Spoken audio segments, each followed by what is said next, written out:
जय जोहार जय आदिवासी ओह तुम मारा भाई रे। जय जोहार जय आदिवासी ओह तुम मारा भाई रे। अमो मूल निवासी रे अमो आदिवासी, अमो मूल निवासी रे अमो आदिवासी। उलगुलान करू रे, हाँ उलगुलान करू रे, उलगुलान करू रे, हाँ उलगुलान करू रे।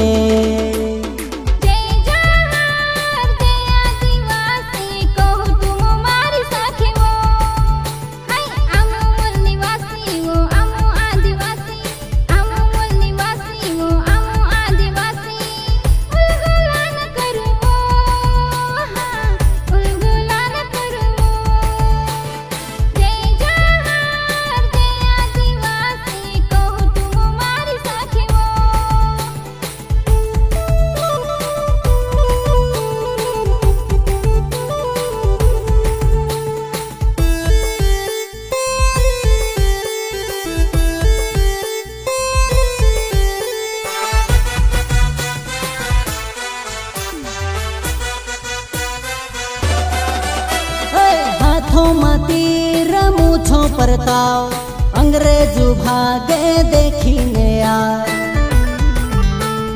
हो तू अमरू बिरसा मुंडा ए भया, हो तू अमरू बिरसा मुंडा, हो तू अमरू बिरसा मुंडा ए भया, हो तू अमरू बिरसा मुंडा।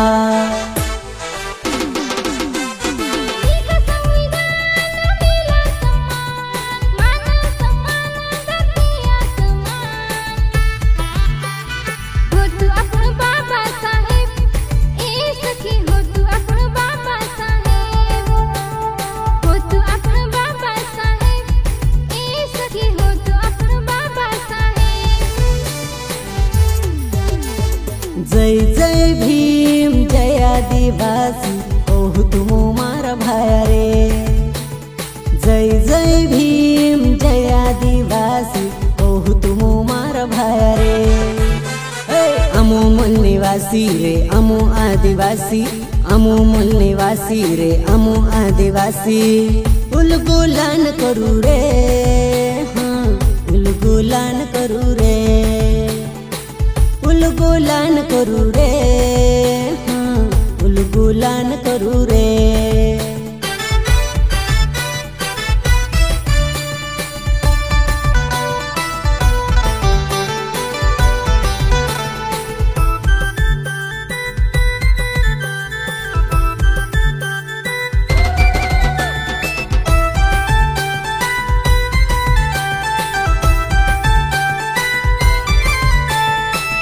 धनुर्धर अमरू रेशान अंगूठो आप्यो हयु रे महान। ए भया छे एकलव्य भगवान, ए भया छे एकलव्य भगवान, छे एकलव्य भगवान, ए भया छे एकलव्य भगवान, ए भया छे एकलव्य भगवान।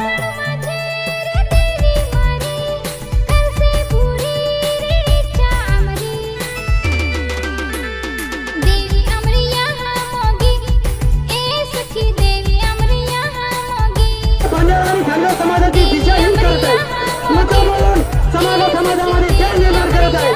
माझी त्यांना सुद्धा विनंती आहे, तुम्हाला सर्वोच्च न्यायालयानं, भारताचं सर्वोच्च न्यायालयानं जेव्हा फेटाळून लावलं, कशासाठी तुम्ही हे मोर्चे आंदोलन करता? अरे तुमची मागणी असंविधानिक आहे। या भारत देशातला आदिवासी हा इथला मूळ मालक आहे, हे पहिले तुम्ही लक्षात घ्या। आणि तुम्ही मालकाला या देशातून बाहेर काढू शकत नाही, या देशाचे मालक आहोत आम्ही, हे लक्षात घ्या। या ठिकाणी आदिवासी समाज आपला येथून खेड्यापाड्यातून आपला एवढा प्रत्येक या तालुक्याला आलेलो आहोत। वेळ पडली तर आपण नांदेड मुंबई कुठे जाऊ, पण आपल्या समाजात अशी घुसखोरी आपण होऊ देणार नाही, हे आपली एकजूट या ठिकाणी तुम्ही दाखवली। त्याच्यासाठी मी सर्व या ठिकाणी आभार मानतो। आपण एवढे जण आलात, या ठिकाणी आपल्या समाजाचे नेते टाकरे साहेब सुद्धा या ठिकाणी कळमनुरी येऊन आपल्याला त्या ठिकाणी मार्गदर्शन करण्यासाठी लाभलेत आमचे सतीश दादा असतील, जयवंत दादा असतील, या सर्वांनी ते लाभलेले आहेत, त्यांचे सुद्धा आभार मानतो आणि माझ्या शब्दाला पूर्ण विराम देतो. जय हिंद, जय आदिवासी. जयवंत दादा वानोळे यांना विनंती करतो की त्यांनी आपले मनोगत व्यक्त करावे. जयवंत दादा वानोळे. सर्वप्रथम आपण घोषणा द्यायच्या. क्रांतीसूर्य बिरसा मुंडा, क्रांतीसूर्य बिरसा मुंडा, डॉक्टर बाबासाहेब आंबेडकर. या ठिकाणी आपण आज जो मोर्चा काढला त्या मोर्चाची मागणी एक आहे, विषय एक आहे, मागणी एक आहे. आदिवासी समाजामध्ये आज काही समाज घुसखोरी करून पाहतोय. त्यांना एवढंच सांगायचं आहे, हैदराबाद गॅझेट हे संविधान नाही. आता सांगितलं या देशाची पहिली आदिवासींची एक सूची तयार झाली 6 सप्टेंबर 1950 ला. या भारत देशामध्ये किती आदिवासींच्या जाती जमाती होत्या त्याची पहिल्यांदा या देशाचे पहिले राष्ट्रपती राजेंद्र प्रसाद यांनी प्रसिद्धी केली. आणि ते प्रसिद्धी केल्यानंतर त्या यादीमध्ये बंजारा धनगरा असं कुणाच्या यादीमध्ये यांचं नाव नाही.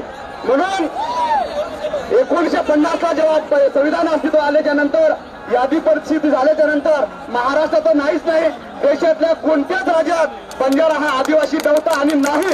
परंतु 1976 ला आंध्रामध्ये आणीबाणी असताना एका नेत्यांच्या राजकीय स्वार्थासाठी तिथं त्या ठिकाणी त्यांना आश्वासन दिलं आणि तिथं मग एक बंजारा माणूस आदिवासी विकास मंत्री झाला आणि झाल्याच्या नंतर बंजारा समाजाला तिथं अनुसूचित जमातीमध्ये समावेश केला. म्हणून मला या ठिकाणी एवढं सांगायचं आहे, सरकारनं आदिवासीमध्ये भांडण लावून देऊ नये. आणि केंद्र सरकारने सुद्धा मणिपूरमध्ये भांडण जसे लावले तसे झारखंडमध्ये भांडण लावले आणि महाराष्ट्रामध्ये देवेंद्र फडणवीसने एवढी मोठी भांडण आपल्यामध्ये लावून दिली. त्याच्यासाठी या तरुणांनी, महिलांनी आणि नेत्यांनी सुद्धा जागरूक राहिलं पाहिजे. मला असं वाटतं की आम्ही 24 तारखेला मुंबईमध्ये 24 ला एक बैठक झाली. त्या बैठकीला ठाकरे साहेब सुद्धा होते आणि आपल्या सर्वांना एक विनंती आहे, या भागामध्ये मला फक्त 2च गोष्टी बोलायच्या आहेत. आपल्या भरोशाच्या माणसाने मतदान घेऊन निवडून आला हा बाबूराव कोळीकर छोटा. मला असं वाटलं की तो माणूस आपला निवडून आला आणि आदिवासीच्या पोटामध्ये पुढे खुपसा लागला. आणि मला एक विनंती आहे, आणि संतोष बांगर तो एक दाढीवाला, त्यांनी सुद्धा आदिवासीच्या बाबतीत भूमिका घेतली. मला एवढंच सांगायचं आहे की दोघं लोक ज्यांनी भूमिका घेतली असेल त्यांची जागा त्यांना दाखवू. आणि याच पद्धतीने बाबूराव कोळीकरला आव्हान आहे आणि संतोष बांगरला आव्हान आहे. आणि त्यांनी जसं त्यांना पत्र दिलं होतं लोकांच्या समोर येऊन त्यांनी माफी मागितली पाहिजे. अन्यथा या मतदारसंघात मी येऊन सुद्धा तुम्हाला सांगतो बाबूराव कोळीकर साहेब, तुम्ही जर हे पत्र मागे नाही घेतलं मुंबईमध्ये तुमची आणि माझी गाठ 100% राहणार.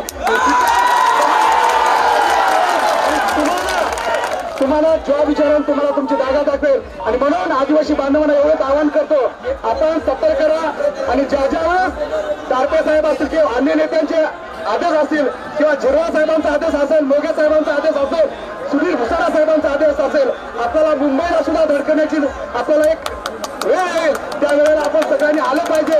आणि दिनांक 6 डिसेंबरला नांदेडला याच्या आपण या ठिकाणी आपल्या आदिवासी समाजात काही समाज माहिती आवाहन करतो आणि सर्वांना पुन्हा एकदा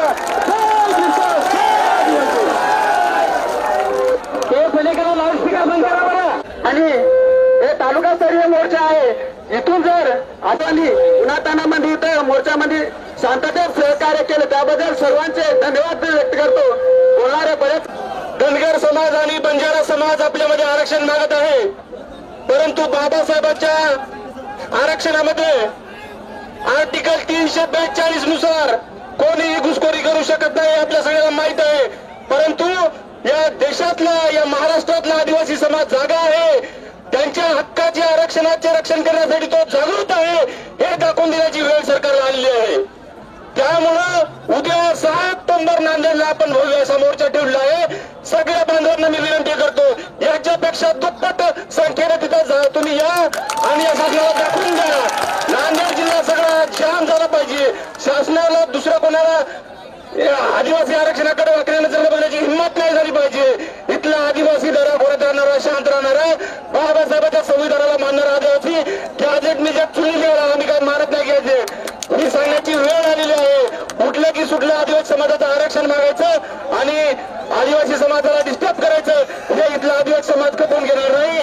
त्यामुळे येत्या 6 ऑक्टोबरला सोमवारी 6 ऑक्टोबरला सर्वांनी नांदेडला यायचं. सर्व जिल्ह्यातलीच नव्हे, आजूबाजूच्या जिल्ह्यातली सुद्धा सर्व आदिवासी बांधव आपल्या तिथे येणार आहेत. त्यामुळे तुम्हाला मी आवाहन करतो, विनंती करतो, तुमच्या हक्क अधिकारासाठी तुम्ही जागृत आहात हे दाखवून देण्याची वेळ आलेली आहे. त्यामुळे 6 ऑक्टोबरला नांदेड या ठिकाणी भव्य असा मोर्चा ठेवला आहे. माय भगिनी सगळं विद्यार्थी तरुण बांधव सगळ्यांनी यायचं. जय बिरसा, जय आदिवासी. 4-5 पद्धती कुणालाही उठलं की सुटलं आदिवासी समाजामध्ये येता येत नाही. आणि हे तालुकास्तरीय मोर्चा आहे. इथून जर आदिवासी समाजाच्या आरक्षणावर काही समाज बांधव या ठिकाणी गाला घालत आहेत, त्या अनुषंगाने या ठिकाणी आपण जमलेलो आहोत.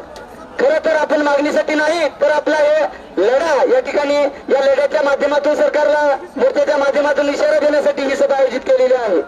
आज हे दळभद्री सरकार या ठिकाणी आदिवासी विरोधी या ठिकाणी करत असताना आज बोगस गैर आदिवासी समाजाच्या जागा या ठिकाणी बोगस प्रमाणपत्र काढून घेत आहे. सरकार हे झोपल्याचं सोन घेत आहे आणि खऱ्या आदिवासीला झोपू घालून या ठिकाणी बोगसांना धोका देत आहे.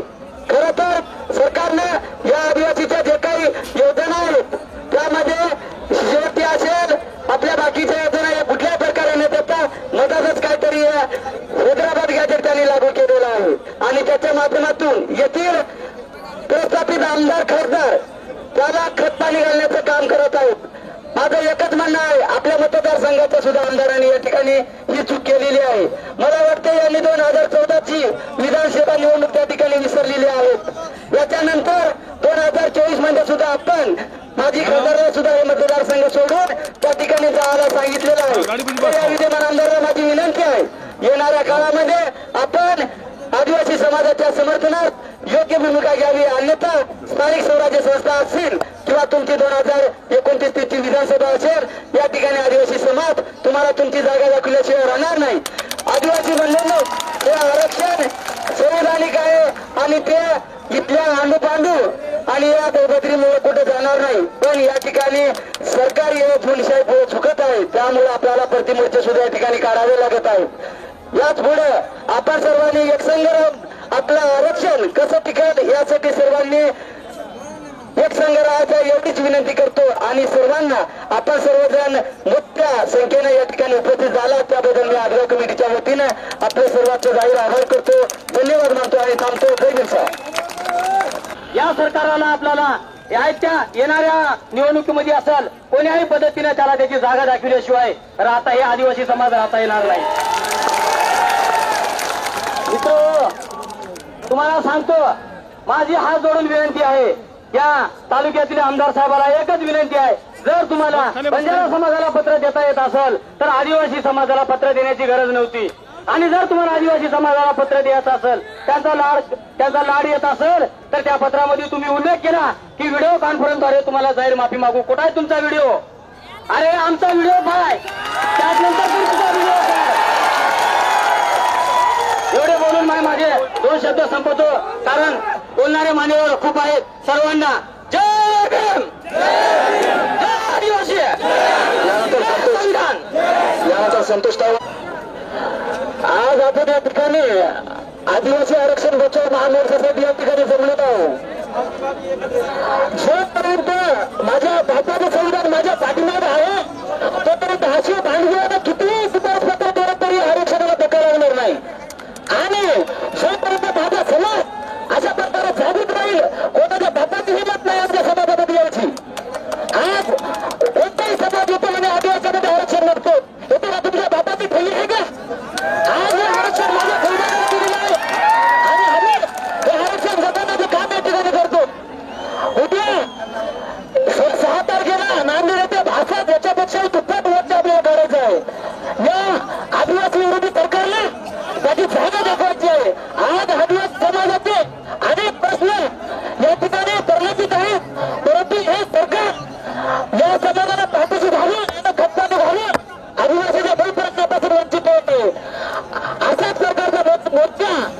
विरुद्ध करायचं आहे. त्यामुळे सर्व माझ्या समाज बांधवांना विनंती आहे, येत्या 6 तारखेला नांदेड